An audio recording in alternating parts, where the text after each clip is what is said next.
नाम से तो आप लोग जान ही गए होंगे कि मैं इस्लाम धर्म को मानने वाला मुसलमान के घर पैदा हुआ, मैं इस्लाम को मानता हूं। तो जब इस्लाम को मानता हूं तो शिव चर्चा में आने की क्या जरूरत है?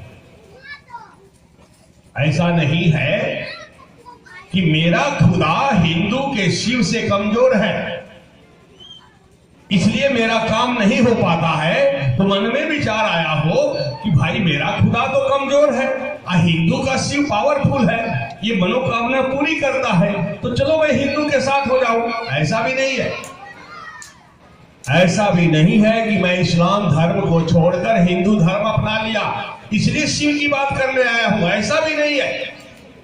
मैंने जाना समझा शिव ही खुदा है, खुदा ही शिव है, शिव और खुदा में कोई फर्क नहीं है, इसलिए मैं आया। कोई भी पंथ, कोई भी मजहब, कोई भी धर्म, कोई भी पूजा पाठ, कोई भी इबादत गलत नहीं है। आप जिस धर्म से जुड़े हो, मजहब से जुड़े हो, जिस जाति से जुड़े हैं, कोई मतलब नहीं है। आप मानव हैं, मानव का काम है मानव से प्रेम करना, मानव का काम है मानव की भलाई करना, मानव का सहयोग करना, ये है पूजा। ये अगरबत्ती, प्रसाद, मंदिर, मस्जिद, नमाज, रोजा, सत्संग, प्रवचन, उपवास, व्रत कर लेने से कुछ होगा नहीं, जब तक ये ज्ञान नहीं होगा कि हम क्यों करते हैं। पूजा का अर्थ होता है प्रेम, भक्ति का अर्थ होता है प्रेम, इबादत का अर्थ होता है मोहब्बत। जिस काम को करने से प्रेम पैदा हो जाए उसका नाम है पूजा। और हर एक घर में पूजा हो रही है, अगरबत्ती जल रही है, प्रसाद चल रहा है, दीप जल रहा है, मंदिर मस्जिद जा रहे हैं, उपवास, व्रत, नमाज, रोजा, सत्संग, प्रवचन, उपवास, व्रत, वेद, पुराण, रामायण, गीता, बाइबल, हदीस, कुरान सब हो रहा है, लेकिन प्रेम नहीं हो रहा है। कारण क्या है? हम आपने कभी विचार किया? यही है अज्ञानता, यही है नासमझी। तो समझने की जरूरत है। किस हिंदू के घर में शिव की पूजा नहीं होती है? जब ग्रह गोचर परेशान करता है, मन अशांत हो जाता है, तो आप तांत्रिक के पास जाते हैं, ज्योतिषी के पास जाते हैं। वो क्या कहते हैं?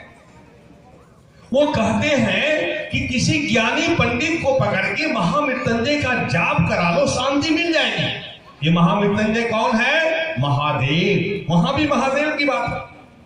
कहते हैं रुद्राभिषेक करा लो, शांति मिल जाएगी। रुद्र कौन है? महादेव। और जब कोई मरता है, शरीर छोड़ता है, तो महापात्र आते हैं और रुद्री पाठ कराते हैं। जब तक रुद्री पाठ नहीं कराएंगे, कहते हैं मोक्ष नहीं मिलेगा। ये रुद्री पाठ किसका होता है? महादेव का। और आपके घर में जो गोसाई घर है, जिसकी पूजा करते हैं, वो कौन है? उसी महादेव का देहाती नाम गोसाई है। तो जिंदा में भी महादेव, मरने में भी महादेव, घर घर में महादेव। आज जब महादेव को गुरु बनाने की बात आती है, तो लोग क्या कहता है? हम दूसरे पंथ के हैं, तो हम तीसरे पंथ के हैं, तो हम चौथे को मानते हैं। अरे आप किसी को मानते हैं? मानिए ना, हम लोग कहां कह रहे हैं कि छोड़ दीजिए।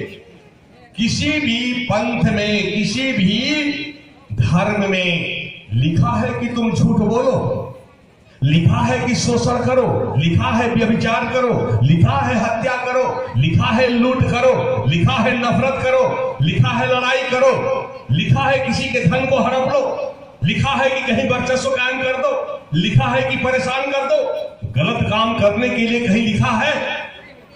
नहीं लिखा है। लेकिन आप धर्म और मजहब को पकड़ के हमेशा गलत काम करते हैं, झूठ बोलते हैं, शोषण करते हैं, व्यभिचार करते हैं, लूट करते हैं, नफरत करते हैं, लड़ाई करते हैं, झगड़े करते हैं। आपका कोई धर्म नहीं है, आपका कोई पंथ नहीं है। अगर आप किसी को भी मानते हैं, अगर उसमें चलते नहीं है, आपका कोई पंथ नहीं है, आपका कोई मार्ग नहीं है, आपका कोई धर्म नहीं है। ये हिंदू, मुस्लिम, सिख, ईसाई धर्म नहीं है, एक मार्ग है, एक रास्ता है। धर्म तो सनातन है, और सनातन का अर्थ होता है शांति और प्रेम। इस्लाम का भी अर्थ होता है शांति और प्रेम। जिस काम को करने से शांति मिल जाए, प्रेम हो लेकिन लोगों ने समझ लिया अगरबत्ती दिखाना धर्म है, प्रसाद चढ़ाना धर्म है, उपवास करना धर्म है, ये नमाज पढ़ना धर्म है, ये पूजा करना धर्म है, ये मंदिर मस्जिद जाना धर्म है। ये सब कर्म है, कर्म। धर्म तब बन जाएगा जब आप हराम और हलाल की समझ हो जाएगी, आप गलतियों को छोड़ के अच्छे काम करने वाले बन जाएंगे, ये आपका धर्म होता है। जरा विचार तो कीजिए। एक ही एनर्जी की पूजा, एक ही शक्ति की पूजा सभी लोग करते हैं। इस संसार को कोई बनाने वाला है, हमें आपको, इस पूरी कायनात को कोई बनाने वाला है, जिसे देखते नहीं है, महसूस करते हैं। अरे उसी पावर को हिंदू भाई अपनी भाषा में क्या कहते हैं? ईश्वर, परमात्मा, शिव, भगवान। उसी पावर को मुसलमान भाई क्या कहते हैं? खुदा, अल्लाह ताला, परवरदिगार। उसी को ईसाई लोग इंग्लिश में गॉड कहते हैं, उसी को सिख लोग वाहेगुरु कहते हैं। आप पिता को पिताजी कहेंगे तो भी पिताजी हैं, अगर बाबूजी कहेंगे तो भी पिताजी हैं, फादर डैडी कहेंगे तो भी पिताजी हैं, अब्बा जान कहेंगे तो भी पिताजी हैं। पानी को पानी कहेंगे पिएंगे तो भी प्यास बुझेगी, जल कह के पिएंगे तो भी प्यास बुझेगी, वाटर नीर कह के पिएंगे तो भी प्यास बुझेगी, आप कह के पीजिएगा तो भी प्यास बुझेगी। उसी तरह इस संसार को बनाने वाला, इस कायनात को बनाने वाला एक है, उसी को अपनी अपनी भाषा में बोलते हैं और याद करते हैं। कोई भी बच्चा पैदा होता है, कोई भी बच्चा मां के गर्भ से पैदा होता है, नंगे पैदा होता है, नंगे। मां के गर्भ से जब बच्चा बाहर आता है तो सभी लोग नंगे आते हैं, और घर वाले, हॉस्पिटल वाले, समाज वाले उस बच्चे के शरीर को देखकर क्या कहते हैं कि बच्चा लड़का पैदा हुआ कि लड़की। कहां कहा कि हिंदू हुआ कि मुसलमान, कहां कहा कि सिख पैदा हुआ कि ईसाई, कहां कहा कि बड़ी जात का है कि छोटी जात का है। उस खुदा ने, उस परमात्मा ने इंसान बना के भेजा। हम आपने यहां हिंदू बनाया, मुसलमान बनाया, सिख ईसाई बनाया, बड़ी और छोटी जात हम आपने बनाया, उसने नहीं बनाया। वह एक है, इसलिए सूरज एक है, चांद एक है, जमीन एक है, आसमान एक है, हवाएं सबके लिए। उस परमात्मा का दिया हुआ कोई भी चीज अलग नहीं है, सबके लिए है। तो फिर झगड़े क्यों, लड़ाइयां क्यों? हम आपने विचार किया? अरे आप कहते हैं महादेव, देवों का देव जो सबसे बड़ा है। मुसलमान भाई जब अजान पुकारते हैं तो क्या कहते हैं? अल्लाहू अकबर। अकबर बादशाह का नाम नहीं लेते हैं, अकबर का हिंदी होता है सबसे बड़ा। मुसलमान भाई भी कह रहे हैं अल्लाहू अकबर, अल्लाहू अकबर, मतलब अल्लाह सबसे बड़े हैं, अल्लाह सबसे बड़े हैं। आप ही कह रहे हैं महादेव, देवों का देव तो सबसे बड़े। विचार कीजिए, एक ही बात सभी लोग कहते हैं, क्योंकि इससे पहले भजन में भैया गाए थे बबलू कि पानी अलग नहीं है ना ही हमारे बंदे, एक ही पिता के हम सब संतान है रे बंदे। इन्होंने गाया था, लेकिन आप लोग सुनते हैं, समझते नहीं है। आप लोग यहां पिकनिक मनाने आए हैं, जैसे नाच होता है ना, चलो चलो चलो। अरे आध्यात्मिक चर्चा है, जिंदगी बदल जाएगी। वह परमात्मा नहीं पूछेगा कि तू कितना पूजा किया, कितना नमाज पढ़ा, कितना वेद पुराण पढ़ा, कितना हदीस कुरान पढ़ा, कितना दिन मंदिर मस्जिद गया, कितना बैंक बैलेंस किया, कितनी गाड़ियां थी, कितना कारोबार रहा, कितना बढ़िया भोजन किया, कितना बढ़िया कपड़ा पहना, कितना क्रीम पाउडर लगाया। नहीं पूछेगा। पूछेगा एक बात कि अच्छा कितना काम किया और बुरा कितना काम किया, तेरा हिसाब क्या है बता दे। यहां गलत काम करके, झूठ बोल के पुलिस से बच सकते हैं पैसे देकर, गलत काम करके जज को पैसे देके फैसले बदलवा देंगे, वहां नहीं चलेगा। पूरी जिंदगी का सीडी बनाकर वह परमात्मा लगा देंगे, ऑन कर देंगे, कहेगा देख लो तूने बचपना में क्या किया, जवानी में क्या किया, बुढ़ापा में क्या किया, देख लो, ये तेरी तस्वीर है। क्या कहिएगा? हम नहीं है, तुम नहीं हो तो किसकी तस्वीर है? देखो, अभी मैं जो बात कर रहा हूं, यहां वीडियोग्राफी जो हो रही है, जितनी बातें बोल रहा हूं, कर रहा हूं, जब इसको दिखाया जाएगा तो क्या कहिए? हम कहेंगे नहीं है, किसके पास जाइएगा? इसलिए सही काम करना सीखे, एक दूसरे की भलाई करना सीखे, बड़ों की सेवा करना सीखे, माँ बाप की सेवा, पति की सेवा, आपस में प्रेम, पड़ोस वाले से प्रेम, दूसरे की भलाई, इससे बड़ा कोई पूजा नहीं है। तो विचार करें। अब मुसलमानों ने क्या कहा? मुसलमानों ने कहा कि खुदा जर्रे जर्रे में रहता है। जर्रे जर्रे का हिंदी होता है कण कण। अब मुसलमान भाइयों ने कहा कि खुदा जर्रे जर्रे में है, खुदा कण कण में है। दुनिया के हर एक जगह खुदा है, तो सब जगह मुसलमाने का खुदा कब्जा कर लिया, तो हिंदू का भगवान कहां रहता है? कहां चला गया? ये ईसाइयों का गॉड और सिखों का वाहेगुरु कहां रहता है भाई? क्योंकि मुसलमान भाइयों ने तो दावा कर दिया कि खुदा जर्रे जर्रे में है, खुदा कण कण में है, दुनिया के हर एक जगह खुदा। मैंने मुसलमान की बात को माना कि खुदा जर्रे जर्रे में है, खुदा कण कण में है, दुनिया के हर एक जगह पर है। इसी जमीन पर मस्जिद बनाया गया, इसी जमीन पर मंदिर बनाया गया, गुरुद्वारा और गिरजाघर बनाया गया। अगर खुदा जर्रे जर्रे में है, खुदा कण में है, तो खुदा मस्जिद में है, तो खुदा मंदिर में है, गुरुद्वारा और गिरजाघर में है। और मुसलमानों ने कहा बिस्मिल्लाहि रहमानी रहीम, शुरू मैं करता हूं खुदा के नाम पर, जो रहीम है, रहमान है, रहम करता है। रहीम है, रहमान है, मतलब दयालु है, रहम करता है, दया करता है। खुदा बहुत ही दयालु है, दया करता है, यही अर्थ हुआ हिंदी। अब हमारे हिंदू धर्म के मानने वाले लोग भी दावा करते हैं कि मेरा ईश्वर, मेरा परमात्मा, मेरा शिव, मेरा भगवान कण कण में रहता है। अखंड मंडलाकारम व्याप्तम एन चराचरम पद पदम दर्शितम एन तस्मै श्री गुरुवे नमः। तो सब जगह हिंदू भाई का भगवान कब्जा कर लिया, तो मेरा खुदा कहां चला गया रे भाई? उसकी कोई जगह नहीं है। मैंने आपकी भी बात माना, भगवान कण कण में है, तो इसी जमीन पर मंदिर, मस्जिद, गुरुद्वारा और गिरजाघर बना। भगवान मंदिर में है तो भगवान मस्जिद में है, गुरुद्वारा गिरजाघर में है। और आपने शिव की आरती लगाई तो क्या पढ़ा? कर्पूर गौरम करुणावतारम संसार सारम भुजगेंद्रहारम सदा वसंतम हृदयाभिनंदे भवम भवानी सहितम नमामि। शिव क्या है? करुणा के अवतार है, मतलब दयालु है, दया करते हैं। मुसलमानों ने कहा खुदा रहीम है, रहमान है, मतलब दयालु है, दया करते हैं। तो झगड़े क्यों? जब हिंदू और मुस्लिम की बातें आती हैं, धर्म और मजहब की बातें आती हैं, तो मुसलमान भाई सोचते हैं हिंदू के भगवान का घर मंदिर तोड़ दो, हिंदू भाई सोचते हैं मुसलमानों के खुदा का घर मस्जिद तोड़ दो। अरे किसका घर तोड़ते हो? दोनों में वही है। मंदिर टूटा तो मस्जिद बाकी नहीं रहा, मस्जिद टूटा तो मंदिर बाकी नहीं रहा, फिर किसके घर को तोड़ रहे? वही खुदा है, वही ईश्वर है, वही परमात्मा, वही गॉड है, क्यों झगड़े लड़ाइयां कर रहे हैं? संत कबीर ने कहा कि हिंदू कहे मोहिराम प्यारा, तुरुक कहे रहीमाना, आपस में तो लड़ मर गया, को मरम नहीं जाना।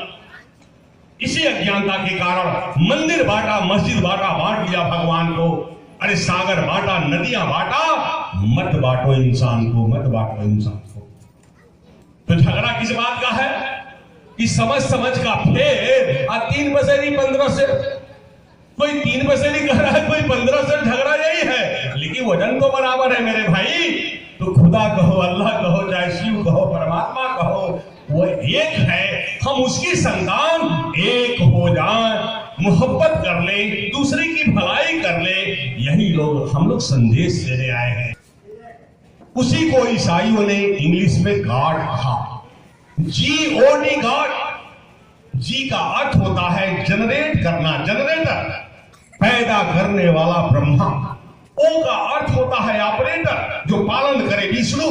डी डिस्ट्रॉयर, जो समाप्त कर दे महेश। ये तीनों शक्तियां जिसके अंदर है, उसी को कहा गॉड। और कहा ओ गॉड यू आर मर्सीफुल, हे परमात्मा आप बड़े दयालु है, दया करते हैं। ईसाइयों ने इंग्लिश में कहा, सिखों ने कहा अकाल तख्त, जो इस काल से परे है, अलग है, और कहा वाहेगुरु। वाहेगुरु का अर्थ होता है परमात्मा बड़ा ही दयालु है, दया करता है। सबने एक ही बात कहा, झगड़ा क्यों? तो मुसलमानों ने हदीस कुरान पढ़ा, लेकिन उन मुसलमानों ने वेद पुराण नहीं पढ़ा, रामायण नहीं पढ़ा, गीता नहीं पढ़ा, बाइबिल और हदीस कुरान तो क्या जानता है कि क्या लिखा है। हमारे हिंदू धर्म के मानने वाले लोगों ने वेद पुराण रामायण गीता पढ़ा, लेकिन हदीस कुरान नहीं पढ़ा, बाइबिल और साहिब ग्रंथ नहीं पढ़ा। ये लोग क्या जानता है क्या लिखा है। लेकिन चारों धर्म ग्रंथों को जब पढ़ेंगे तो पता चलेगा मजहब नहीं सिखाता आपस में बैर करना। झगड़ा क्या है? आप लोग नवरात्र व्रत करते हैं, दशहरा मनाते हैं, आप लोग दिवाली मनाते हैं, रावण का पुतला जलाते हैं। क्या बदला? क्या मिला? या तो पेट में आपने कुछ नहीं खाया, या फल खाया, या निर्जला रहा, यही न किया, फिर तो 10वें दिन आप वहीं हैं जहां थे। क्या बदला? मुसलमानों ने 1 महीने का रोजा रखा, क्या बदला? ईद मनाया, फिर तो वही है जहां था। अरे आप लोगों ने नवरात्र व्रत रखा, मुसलमान भाइयों ने रोजा रखा, अच्छी चीज है। आपने संकल्प लिया, आपने मन में विचार किया कि आज से झूठ बोलना बंद, कल से लड़ाई झगड़ा करना बंद, परसों दिन से ठगी करना बंद, चौथे दिन से नफरत करना बंद, 5वें दिन से शोषण करना बंद। हाँ, तो पता चला कि रोज बुराई आपकी खत्म हो रही है और आपकी बहुत सी बुराइयां खत्म हो गई, आप अच्छे हो गए। लेकिन बदला कुछ नहीं, झूठ बोलबे करते हैं, लड़ाई करबे करते हैं, झगड़ा करबे करते हैं, शोषण करबे करते हैं, व्यभिचार करबे करते हैं, नफरत है, ये है। तो फिर पूजा किसका हुआ? आप रावण का पुतला जलाते हैं, बहुत लंबा रावण का पुतला, क्या मिला? हर साल जलाते हैं, क्या मिला? अरे रावण ने गलती किया, मां सीता को हर के ले गया, चुरा के ले गया, इसलिए उसके पुतले जलाए जाते हैं। ये गलत काम किया। लेकिन आपके अंदर जो रावण है, आपके अंदर में जो बुराई है, आपने उस रावण को जलाया नहीं? जलाया तो जिंदगी भर रावण का पुतला जला के करेंगे क्या? आप दिवाली मनाते हैं, घर की सफाई, यहां तक कि चूनाकली कर दिया, पेंट कर दिया, और घर घर में दीपक जलाया, यहां तक कि आप शौचालय में भी दीपक जलाते हैं कि यहां भी अंधेरा नहीं रहे। लेकिन मिला क्या? आपके अंदर जो बुराई है, आपके अंदर जो अंधकार है अज्ञानता का, आपने इसमें दीप जलाया, आपने ज्ञान का दीप जलाया, आपने बुराइयों को खत्म किया नहीं किया। जिंदगी भर दिवाली मनाएंगे, कुछ नहीं मिलेगा, कुछ नहीं मिलेगा। विचार कीजिए, ये जो नमाज होती है, नमाज क्या है? बेहयाई और बुराई से बचाती है। इस्लाम 5 खंभों पर है टिका हुआ। तो पहला कलमा पढ़ते हैं, इस्लाम में दाखिल हो गए। दूसरा नमाज, तीसरा रोजा, चौथा ज़कात, 5वां हज। ये इस्लाम के 5 खंभे हैं, इसी पर इस्लाम टिका हुआ है। तो पहला तो नमाज क्या है? जिंदगी जीने की कला है, बेहयाई और बुराई से बताती है नमाज। बताइए, आपके सामने अगर नदी बह रही हो, आप 5 बार डुबकी लगाएंगे तो क्या आपके शरीर में मैल रहेगा? आप एक कपड़े को 5 बार धोएंगे तो क्या उसमें गंदगी रहेगी? तो 5 बार नमाज पढ़ने के बाद क्या आपके अंदर किसी तरह की गलतियां होगी? अगर आप नमाज पढ़ने के बाद भी गलती करते हैं तो आपका धर्म कुछ नहीं है, आप इस्लाम को नहीं मानते हैं, सिर्फ इस्लाम की बात करते हैं। विचार कीजिए, अरे जब नमाज पढ़ेगा, सुबह जगेगा, ब्रह्म मुहूर्त वेले में साफ पाक रहेगा, और नमाज पढ़ेगा तो सुबह जगेगा, सुबह की शुद्ध हवा लगेगी, फायदेमंद की नहीं। वजू करेंगे, हाथ पैर धोएंगे, आलस्य खत्म हो गया। और जब मुसल्ले पे बैठते हैं नियत करके नमाज का, अल्लाह अकबर, मतलब दुनिया की सारी चीजों को पीछे फेंक दिया, मेरे सामने खुदा और खुदा के सामने मैं। फिर अपनी नमाजें पढ़ते हैं, रुकू सजदे कांटे में बैठ करके उठ बैठ के नमाज पढ़ लेते हैं। तो ये बताइए सरेंडर कर रहे हैं कि नहीं, कि मैं हाथ बांध के खड़ा हूं, तेरे सामने मैं झुक रहा हूं, तेरे पैरों पे गिर रहा हूं, सरेंडर कर दी। तो ये बताइए कि उठ बैठ के नमाज पढ़ने में एक्सरसाइज हुआ कि नहीं, व्यायाम हुआ कि नहीं। और सबको स्वस्थ रहने के लिए व्यायाम करना चाहिए, लेकिन उसी नमाज में व्यायाम भी हो गया। और कहा कि घर में नमाज पढ़ोगे तो एक फायदा मिलेगा, 1 रुपया मिलेगा, अगर मस्जिद में पढ़ोगे तो 70। अब यहां लालच हो गया 70 का। अब मुसलमान भाई चल पड़े मस्जिद में नमाज पढ़ने, जाने आने के क्रम में वॉक हुआ, मॉर्निंग वॉक हुआ, या सुबह का वॉक, दोपहर का हुआ कि नहीं हुआ। और जो फजर में नमाज पढ़ने गया, जो व्यक्ति सुबह नमाज पढ़ने गया, अगर जोहर में नहीं गया, असर में नहीं गया, मगरिब में नहीं गया, तो अफसोस हुआ कि मेरा भाई जो फजर में, जो सुबह नमाज पढ़ने आया था, नहीं आया। क्यों नहीं आया? लगता है कोई परेशानी में फंस गया, कोई गर्दिश में फंस गया। चलो यार जरा मुलाकात कर लेते हैं। अरे मोहब्बत पैदा करने का नाम है नमाज। हुजूर सल्लल्लाहु अलैहि वसल्लम मोहम्मद साहब ने कहा, आजान होती है, अगर नमाज की तरफ नहीं आता है तो जी चाहता है उसके घर को जला दूं आग लगा के। यहां तो आजान होती है, चौक चौराहे पे गप करता है, लोग जुआ खेलता है, ताश खेलता है, लेकिन नमाज की तरफ नहीं जाता है और कहता है मैं मुसलमान हूं। विचार कीजिए, विचार कीजिए। तो नमाज की अहमियत क्या है? खाली नमाज पढ़ लेना, अपने अंदर तकवा कायम करना, बुराइयों को खत्म कर देना। 24 घंटे की नमाज, 24 घंटे की पूजा जिसने नहीं किया उसकी नमाज पूजा नहीं हुई। हर एक श्वास और हर एक धड़कन आपकी इबादत हो जाए। आपका चलना, बैठना, उठना, बात विचार, कारोबार, लेन देन, पेशाब पैखाना, थूक फेंकना, परिवार के साथ रहना, सारी चीज इबादत है। उसका तरीका क्या है? सही तरीके पर चल दीजिए। हर एक श्वास की नमाज, हर एक श्वास की पूजा। जिस श्वास में उस खुदा का नाम नहीं है, जिस श्वास में उस शिव का नाम नहीं है, वो श्वास भी हराम है, वो भी पाप है। विचार करें। तीसरा, रोजा। आप उपवास करते हैं, व्रत कहते हैं, इंग्लिश में फास्टिंग। मुसलमान भाई रोजा, कैसा रोजा, कैसा उपवास? सुबह से शाम तक पेट में नहीं खाना और शाम को भरपेट खा लेना।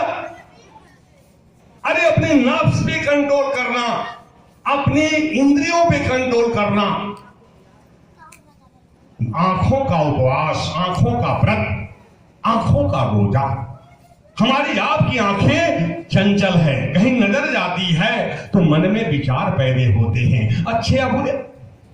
अगर बुरे विचार पैदा होने लगे तो नजर हटा लो, घुमा लो वहां से। आंखों का उपवास हो गया, आंखों का व्रत और रोजा हो गया। बार बार देखेंगे पाप लगेगा। मुंह का उपवास, व्रत, रोजा। मुंह से गाली गलौज नहीं करे, लड़ाई झगड़े नहीं करे, शिकवा शिकायत नहीं करे। इस्लाम में इसको गिब्बत कहा गया। इतना बड़ा पाप लगता है जैसे जवान बेटा मरा हुआ सामने पड़ा हो, उसके मांस को नोच नोच के खाना। विचार करें, जवान बेटा मरा हुआ सामने पड़ा हो, उसके मांस को नोच नोच के खाया जा, इतना बड़ा पाप लगता है। अगर आप मुंह से गाली गलौज करते हैं, लड़ाई झगड़े या गलत बात बोलते हैं। कानों का उपवास, व्रत, रोजा। हम कान से किसी की बुराई नहीं सुने। अपनी बुराई कोई करता है तो लड़ाई झगड़ा करते हैं, लेकिन दूसरे की बुराई कान सटा सटा के सुनते हैं, काम धंधा छोड़ के सुनते हैं, बहुत अच्छा लगता है। दूसरे की निंदा शिकायत सुनना इतना बड़ा पाप लगता है जैसे किसी का पति मरा हो, पत्नी पति के मांस को खा, या पत्नी मरी हो, पति पत्नी के मांस को खा, इतना बड़ा पाप लगता है। अगर मुंह से कोई गलत बात बोलते हैं। हाथों का उपवास, व्रत, रोजा। हाथ से कोई गलत काम नहीं करे, हरकत नहीं करे। पैरों का उपवास, व्रत, रोजा। पैर के जरिए गलत जगहों पे नहीं जा, दिल का उपवास व्रत रोजा, दिल में किसी के प्रति गलत विचार नहीं पैदा हो, भाव नहीं पैदा हो, तो अपने आप अच्छे होंगे। कि मुसलमान दिन भर रोजा रख लिया, जो चाहे करे, हिंदू भाई जो चाहे करे, और कहते भगवान सुनता नहीं है। कैसे सुन लेगा भाई? है? आपको प्रश्न दिया गया, आपने याद नहीं करके लिखा नहीं कॉपी में, तो ऐसे ही नंबर मिल जाएगा। सब गलतियां लिख दिया, नंबर दे देगा फर्स्ट क्लास। तो आपको रोजा में क्या रखना है, उपवास में क्या करना है, पूजा कैसे करना है, इबादत कैसे करना है, ये मालूम ही नहीं है, और आप धर्म को पकड़े हुए। विचार जरा करें। चौथा जकात। जकात का मतलब खैरात, दान देना। अगर मेहनत की कमाई है, पसीने की कमाई है, तो कम से कम 2.5% उसमें से निकालना है। 100 में 2.5 हजार, में 25, लाख में 2.5 हजार, करोड़ में 2.5 लाख, अरब में 2.5 करोड़, ये निकाल कर गरीबों को बांट दीजिए, तब वो धन आपका 1 नंबर का हुआ। नहीं तो पाप, नहीं करोगे, कर दोगे तो पुण्य। तो पाप और पुण्य के नाम पर ये पैसे जब निकाले जाते हैं, तो जो समाज में गरीब लोग हैं, बेसहारा लोग हैं, उनकी मदद की जाती है धर्म के नाम पर। 5वां है हज। कहा, ऐ ईमान वालों, अगर तेरे पास मेहनत की कमाई है, पसीने की, अगर बहुत ज्यादा रुपया है, तो जाओ एक बार मक्का मदीना हज करने।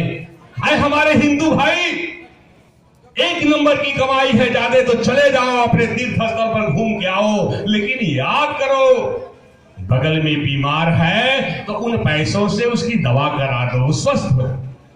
बगल में भूखा है तो उन पैसों से खाना खिला के भूख मिटा दो। अगर बगल में कोई लड़की है, गरीब की लड़की, पैसे के अभाव में शादियां नहीं हो रही हैं, जिसकी इज्जत जाने का डर है, अरे मत जाओ हज करने, मत जाओ तीर्थ स्थल पर, उन पैसों से उस गरीब की बेटी की शादी करा दो, वो अपने इज्जत से घर चली जा। तेरा तीर्थ हो गया, तेरा हज हो गया। लेकिन यहां जाता है पुजारी साहब कहलाए, और यहां जाता है हाजी साहब कहलाए। जो समाज का कदर नहीं किया, समाज को नहीं समझा, हर पेट खा के सो गया, बगल वाला भूखे है कि कैसे है, बगल वाला बीमार है, रात भर पेट में दर्द है, रात भर घर के लोग जगे हैं और बगल में सो रहा है। इसी का नाम है इबादत।